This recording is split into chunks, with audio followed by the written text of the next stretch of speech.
할렐루야. 오늘도 굿 TV 함께 하시는 여러분들을 예수님의 이름으로 사랑하고 축복합니다. 하나님께서는 이 땅에 예수님을 우리의 구원자로 보내어 주셨습니다.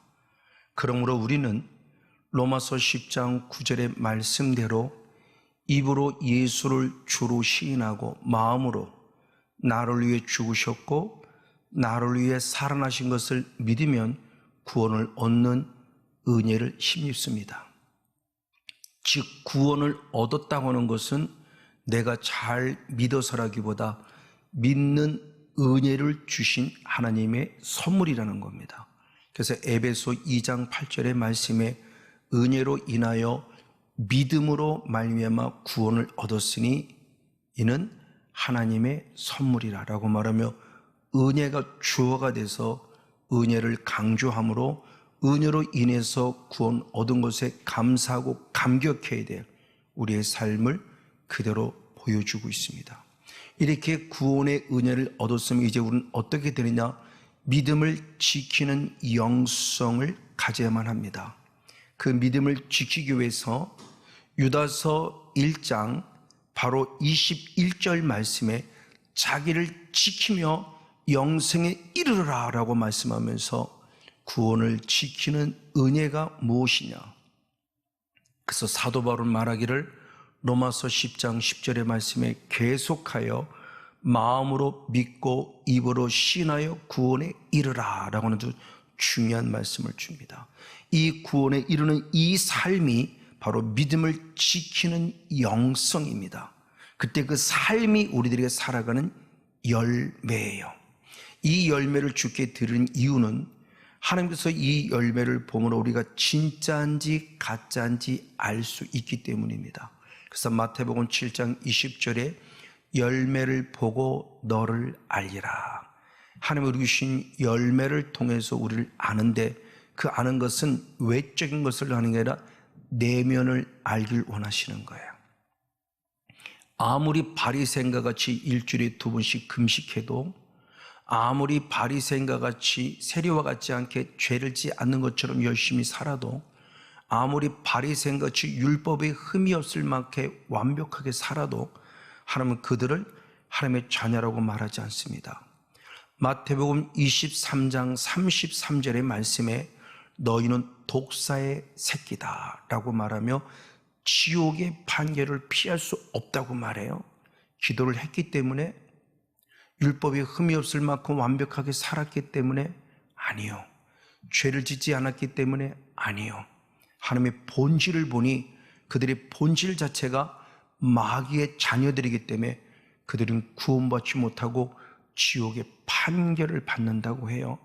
그 열매가 우리들의 삶을 말하는데 그 삶은 행위로 보이는 삶이 중요한 것이 아니라 그 행위가 나타나는 본질을 보고자 원하며 그 열매를 통해서 진짜인지 가짜인지 제 열매를 나타나게 되는 본질, 내가 하나님의 사람이기 때문에 하나님의 사람다운 열매를 맺느냐, 하나님의 사람이 아님에도 불구하고 열매를 내는 것처럼 보여지느냐라는 본질을 보기 원한다는 것은 잊지 말아야 할 것입니다.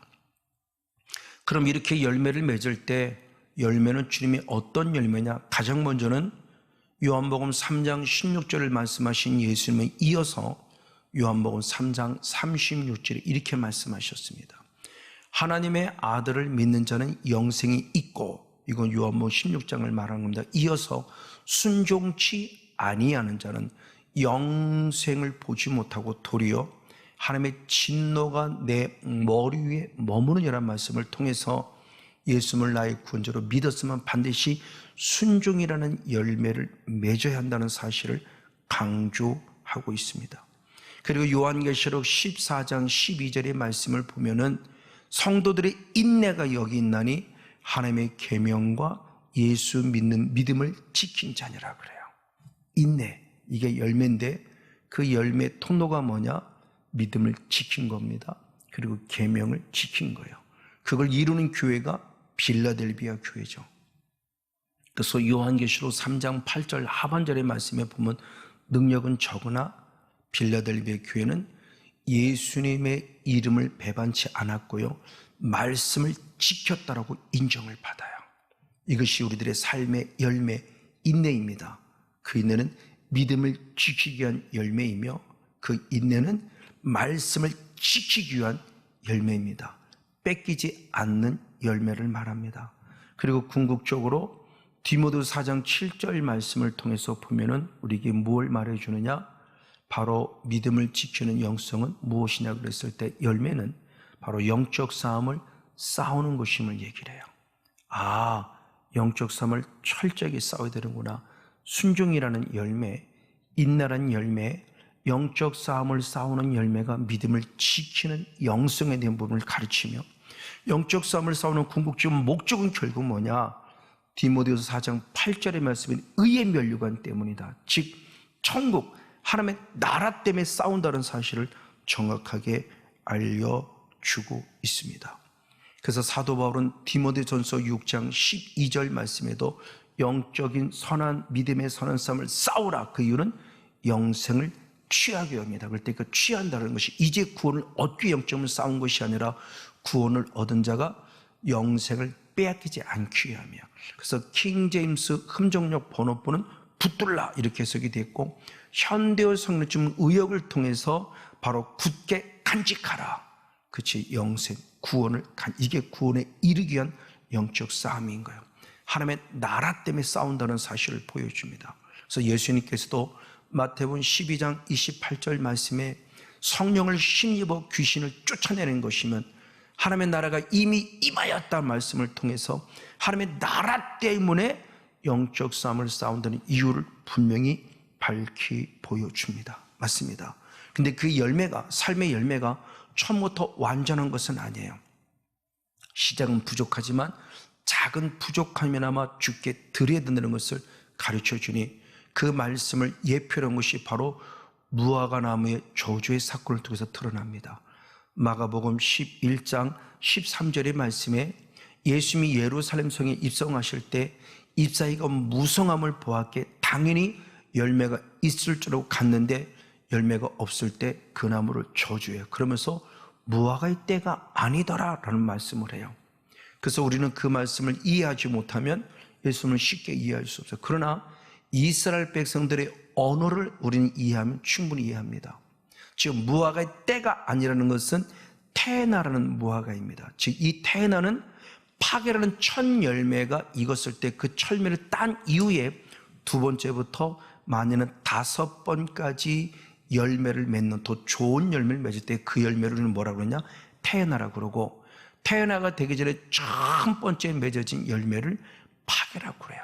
즉 주님은 파게란 열매를 찾으셨는데 파게란 열매가 없었어요. 그래서 그 나무는 저주를 받으며 무화과의 때, 즉 테나 때는 아니다. 즉 주님은 완전한 열매를 얻을 때는 아니지만 부족함이 있지만 그 파기라는 첫 열매를 찾는다는 하나님을 정확하게 알아야 돼요. 즉 우리가 드리는 열매는 완벽한 열매가 맺어지기 전이지만 그 열매라도 드리는 삶이 된 필요성을 강조해 주고 있습니다. 바로 이 모습을 주님에 나아가기 때문에 태어나가 파괴가 없다 한다면 태어난 열매를 맺을 수가 없어요. 그래서 미가서 7장 1절에서는 파괴란 열매가 없을 때, 처음 열매가 없을 때 이게 재앙이라고 표현해 주고 있습니다. 바로 이런 모습을 통해서 즉히 작은 것이 나중에 큰 것을 이루고는 과정이죠. 대표된 모습이 달란트의 비유입니다. 그래서 1달란트가 2달란트가 돼야 되고 2달란트가 5달란트가 되는 거지 처음부터 5달란트는 없어요. 그랬을 때 마태복음 25장 21절 말씀에 5달란트를 맺은 자를 축복할 때 착하고 충성된 종아 지극히 작은 일에 충성했다고 칭찬해요. 그러면서 큰 것으로 함께한다고 축복합니다. 2달란트 똑같은 말씀을 하세요. 그럼 우리의 기준은 5은 크고 2은 작지만 하나님의 기준에게는 5 받을 만한 자가 5을 받았으니 하나예요. 2 받을 만한 자가 2를 받았으니 하나예요. 1 받을 만한 자가 1를 받았으니 하나예요. 그러니까 똑같이 1달란트처럼 여기면서 작은 일에 충성되게 큰 것을 주신다고 말씀하시며 하나가 2이 되고 2이 5 되는 그 놀라운 일을 때 작은 일에 충성됨을 쓰시는 하나님을 봅니다. 대표님 인물이 아브라함입니다. 하나님은 아브라함을 홀로 택했어요. 그러나 하나님은 아브라함으로 끝나지 않습니다. 아브라함 때문에 민족을 구원하길 원하고 민족을 통해서 더 나아가 열방을 구원하길 원합니다. 그래서 창세기 12장 1절에서는 아브라함을 부르시고 창세기 12장 2절에서는 민족을 구원하시고 창세기 12장 3절에서는 열방을 구원한 하나님의 확실한 뜻을 봅니다. 작은 자를 통해서 열방까지 구원 얻기를 원하는 주님의 뜻을 보죠. 이것을 이루신 분이 예수님이에요.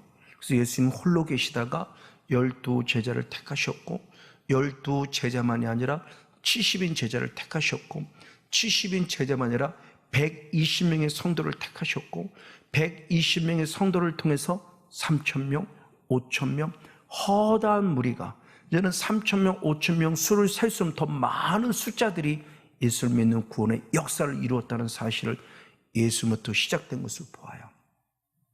이와 같이 하나님은 지금도 가장 작은 것을 찾고 작은 것에서 큰 것을 이루어가길 원하십니다. 그래서 그 말씀이 완성이 되었으니 이사야 60장 22절 말씀에 하나님은 작은 자가 천을 이루겠고 약한 자가 강국을 이룰 것이라 말하며 드디어 그 약속의 말씀을 이스라엘 백성을 통해서 이루어내셨어요. 하나님의 말씀은 진리이기 때문에 이루어냅니다.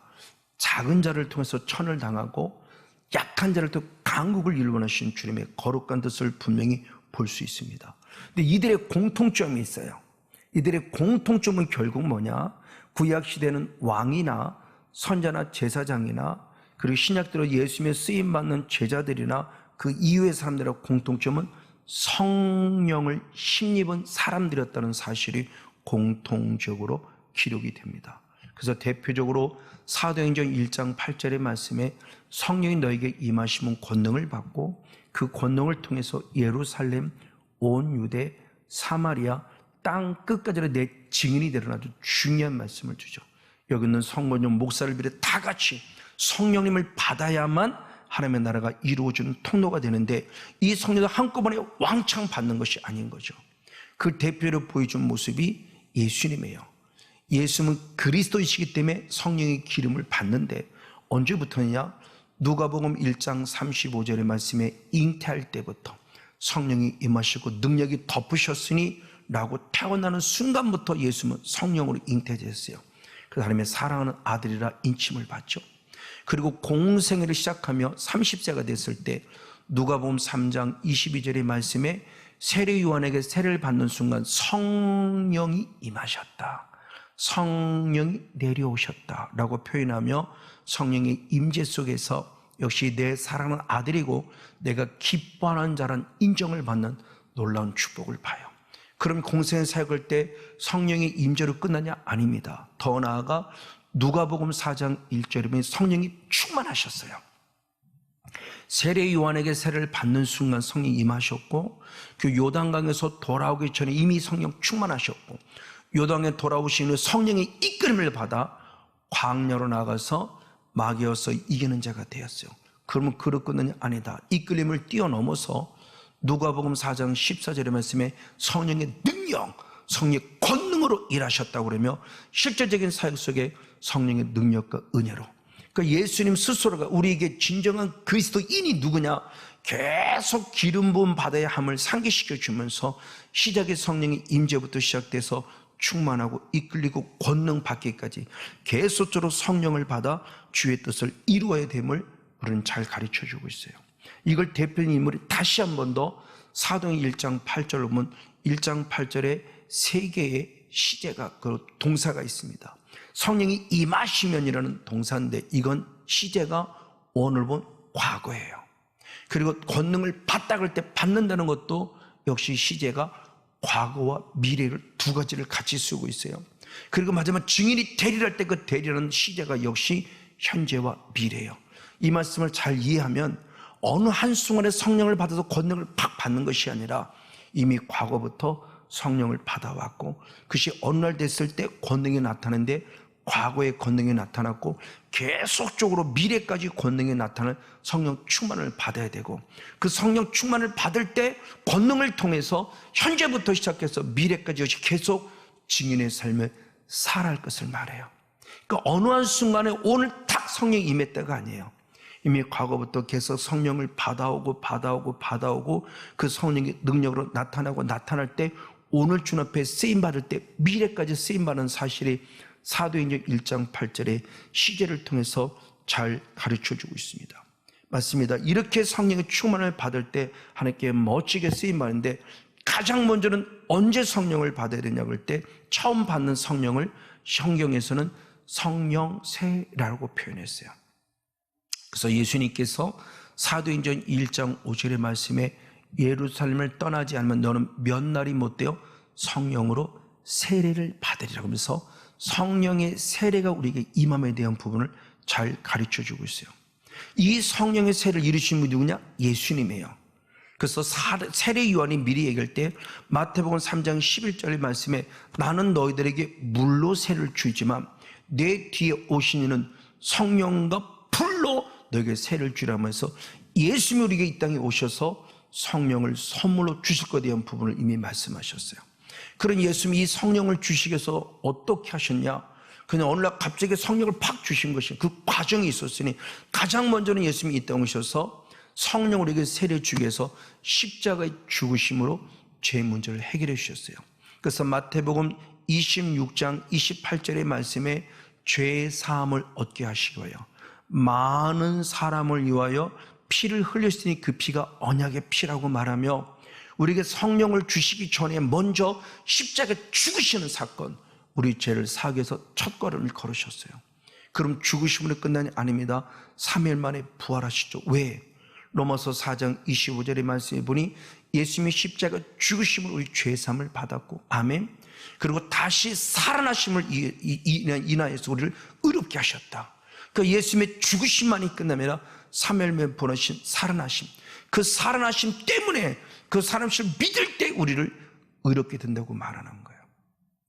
그래서 고린도전서 15장 17절 말씀에서는 그러므로 부활을 믿지 않는 우린 여전히 죄 가운데 있다고 하죠.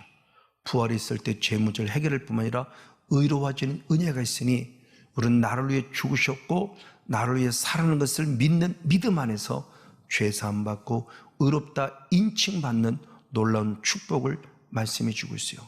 그럼 주님의 살아남을 끝나냐? 아닙니다. 40일간 이 땅에 계셨다가 승천하셨습니다. 그럼 주님은 왜 승천하셨을까라는 거죠. 승천의 이유는 요한복음 16장 7절 말씀에 내가 떠나가면입니다. 40일간 계시다가 이 땅에 떠나서 하늘나라 가면은 왜? 그때 내가 너에게 그를 보내리라. 그는 보혜사 성령을 말합니다. 주님이 이 땅에서 죽으셨고 3일 만에 부활하셨고 40일간 계시다가 승천의 주님의 보좌 우편에 올라가신 이유는 우리에게 성령을 보내주기 위함이에요. 그래서 십자가를 죽음을 믿어야 되고 그리고 나아가 다시 사람을 믿어야 되고 그분의 주님 품 안에 안긴 것을 믿어야 되고 그때 우리에게 성령을 주시기 위함임을 분명히 가르쳐주고 있어요. 그래서 그분이 우리에게 오셔서 이 성령을 주신 겁니다. 그럴 때 그 첫 번째 성령 받는 것을 성령 세례라 그래요. 우리가 처음 성령을 받는 것을.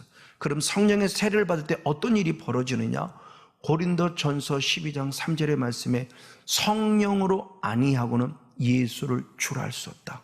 즉 성령이 가장 처음에 임함을 통해서 우리가 예수를 주라 부르는 은혜를 주신 거예요. 왜?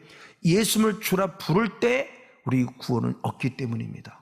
그래서 먼저 성령이 내게 임하실 때 주님 말씀하기를 갈라디아 4장 6절의 말씀에 하나님의 영, 예수의 영을 공급받은 자가 하나님을 아바, 아버지라 부른다 그래요.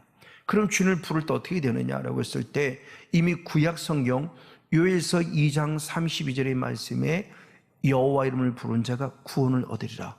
여호와 이름을 부를 때 구원이에요. 그래서 사도 바울은 로마서 10장 13절의 말씀에 주의 이름을 부른 자가 구원을 얻으리라는 말씀을 통해서 바로 성령의 세례, 성령의 참 임하심을 통해서 주의 이름을 부름으로 구원받는 은혜를 주셨어요. 맞아요. 근데 이 구원의 은혜를 주셨을 때 구원 받았도록 끝나지 않고 그냥 주님의 이름을 부름으로 끝나지 않습니다. 로마서 8장 16절 말씀에는 그 성령이 내게 임하심 우리가 하나님의 자녀임을 증거해 주신다. 그 성령님이 주 이름을 부르게 할 뿐만 아니라 주 이름을 부르는 우리들을 위해서 너는 내 아들이라고 인정해 주는 놀라운 은혜가 있으니 성령의 세례는 이와 같이 구원의 바늘에서는 놀라운 은혜의 축복의 통로임을 가르쳐 줍니다. 그러면 성령을 받았다고 끝내야 되냐? 아닙니다. 이제는 계속 성령의 충만함을 받아야 돼요. 그래서 사도 바울은 에베소서 5장 18절 말씀에 술 취하지 말라 이는 방탕한 것이니 너희는 성령 충만 받으라요. 그 술 취하라는 것은 술이라고는 그 자체를 말할 수도 있지만 좀 더 큰 폭을 보면 세상에 취하지 말라. 너희가 진정 살아가려면 구원을 얻었으면 구원에 이르도록 자라기 위해서 성령 충만 받으라고 강력하게 말하고 있어요. 더 충만 받으라는 거예요. 더 계속적으로 성령을 받아야만 내가 구원 얻은 내가 주 이름을 부르는 내가 구원에 이르도록 자란다는 사실을 가르쳐주고 있어요. 그래서 작지만 먼저 성령을 통해 세례를 통해서 주 이름을 부르시면 더 성령을 조금씩 계속 받아서 하나님의 기뻐하는 삶을 이루어내는 삶이 될 것을 말해요. 그럼 성령이 내게 임할 때 어떤 은혜가 주어지느냐? 성령의 충만을 받으면 첫 번째로 사도행전 6장 3절의 말씀에 7사람과 같이 성령과 지혜가 충만한 자를 택해서 이 일을 하게 하라. 하나님의 일꾼 삼으시려고 성령과 지혜가 충만한 자를 찾아요. 맞아요.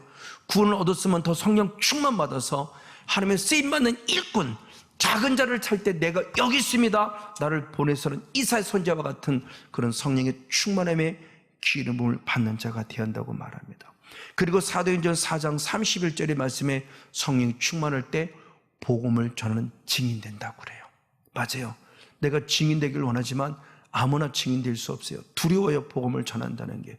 그때 성령 충만한 자는 절대 두려워하지 않으며 끝까지 나가 복음을 전한다고 말씀합니다. 그리고 계속해서 성령이 충만할 때 좀 우리가 뭘 주시냐? 은사를 주신다고 말씀해요. 대표적인 모습으로 사도행전 2장 4절의 말씀에 성령이 충만할 때 다 방언했다고 그래요. 방언이라는 은사를 주십니다. 또는 우리가 잘 걷는 세례 요한의 아버지 사가랴는 누가복음 1장 67절의 말씀에 성령이 충만할 때 예언했다고 표현해요. 아, 성령을 받을 때 은사를 써 예언케 하신다는 것을 알 수 있어요.